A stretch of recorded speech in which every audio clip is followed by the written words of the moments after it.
देश के पूर्व वित्त मंत्री और प्रधानमंत्री नरेंद्र मोदी के बहुत ही खास दोस्त अरुण जेटली का आज जन्मदिन है। अरुण जेटली के बारे में कहा जाता था कि एक बार वो किसी को अपना दोस्त मान लेते थे तो वो उसके लिए पूरी दुनिया से लड़ जाते थे। दोस्तों की मुसीबत को वो अपनी मुसीबत मानते थे और उसे दूर करने के लिए वो किसी भी हद तक जा सकते थे। राजनीतिक रूप से अगर हम बात करें तो शायद ही ऐसा कोई दल होगा जिसके नेताओं से उनकी बनती नहीं थी, उनकी बातचीत नहीं थी। चलिए आपको बताते हैं अरुण जेटली की दोस्ती का एक ऐसा ही किस्सा। बात मोदी सरकार के पहले कार्यकाल की है। मोदी सरकार एक बिल लेकर आई थी। लोकसभा में एनडीए के पास पूर्ण बहुमत था, लेकिन राज्यसभा में एनडीए के पास बहुमत मौजूद नहीं था। इसलिए कई बार बिलों को पास कराने के लिए उसे विपक्ष के सांसदों का समर्थन चाहिए होता था। ऐसा ही एक मौका आया साल 2017 में। एक बिल को राज्यसभा से पास कराना था, लेकिन सरकार के पास बहुमत ही नहीं था। मुश्किल खड़ी थी सरकार के सामने।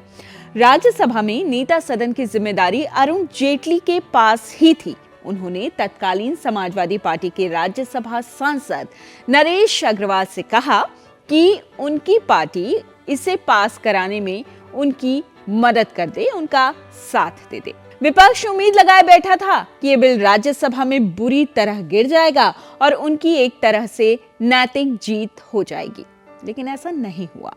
उन्हें शायद नहीं पता था कि अरुण जेटली पहले ही अपनी दोस्ती के दम पर नरेश अग्रवाल से बिल पास कराने की बात कर चुके हैं। सोचिए उनकी दोस्ती कितनी ज्यादा गहरी थी। सदन के पटल पर बिल रखा गया और एनडीए के साथ साथ समाजवादी पार्टी के सांसदों ने भी इस बिल के समर्थन में वोटिंग कर दी। बिल सदन से पास हो गया। हालांकि ये किस्सा अरुण जेटली के निधन के बाद नरेश अग्रवाल ने उनकी याद में सुनाया था। तब जाकर लोगों को इस बात का पता चला, विपक्षी सांसदों समेत आम लोग इसके बारे में जान पाए। अरुण जेटली जब 2014 में बीजेपी के जीतने के बाद मोदी कैबिनेट में शामिल हुए तो उन्हें वित्त मंत्री और रक्षा मंत्री जैसे अहम मंत्रालय सौंपे गए। कुछ वक्त बाद ही ये कहा जाने लगा कि ये मोदी सरकार कम है और जेटली की सरकार ज्यादा है, क्योंकि माना जाता था कि देश के आर्थिक सुधार का कोई भी फैसला हो, कोई भी मसला हो, पीएम मोदी बिना अरुण जेटली की सलाह के फैसला ही नहीं करते।